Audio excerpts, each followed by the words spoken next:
ఒక్కొక్కళ్ళు స్టేట్మెంట్లు చూస్తుంటే బోడే ప్రసాద్ గారు అని ఒక ఆయన బోడే ప్రసాద్ బోడే ప్రసాద్ అనే ఆయన బ్లింకిట్ డ్రెస్ వేసుకుని నీకు ఎమ్మెల్యే పదవి ఇచ్చి ప్రజలకి సేవ చేయండి స్వామి అని అంటే టీడీపీకి సంబంధించిన నాయకుడు బండోడు తీసుకుని బ్లింకిట్ ఇన్స్టామార్టో అని చెప్పి అమ్మ డెలివరీలు అని చెప్పి తిరుగుతున్నాయి ఓ రోజున. అసలు ఇదేంటి? ఒక కార్పొరేట్ల వల్ల చిన్న చిన్న షాపులు చిన్న చిన్న వ్యాపారస్తులు రోడ్డు మీదకి వచ్చేసారు, వాళ్ళ వ్యాపారాలు పోయినాయి. వాడు నేను జాబులు ఇస్తాను అనే పేరు మీద ఒక 10,000 మందికి జాబులు ఇచ్చాడు ఎవడు, ఒక బ్లింకిట్ కానీ ఈ డెలివరీ సంస్థలు. కానీ దాని వెనకమాల కొన్ని లక్షల మంది జాబులు పోయినాయి. అది రోజువారీ సామాన్య పిల్లల్ని ప్రజల జీవనాధారం పోయింది, పిల్లల్ని చదువుకోలేని పరిస్థితి.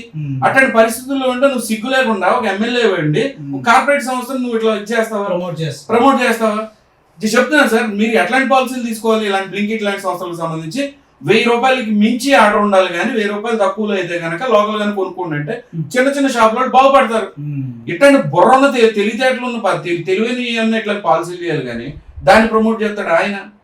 బిఆర్ నాయుడు గారిని చూస్తే ఇట్టా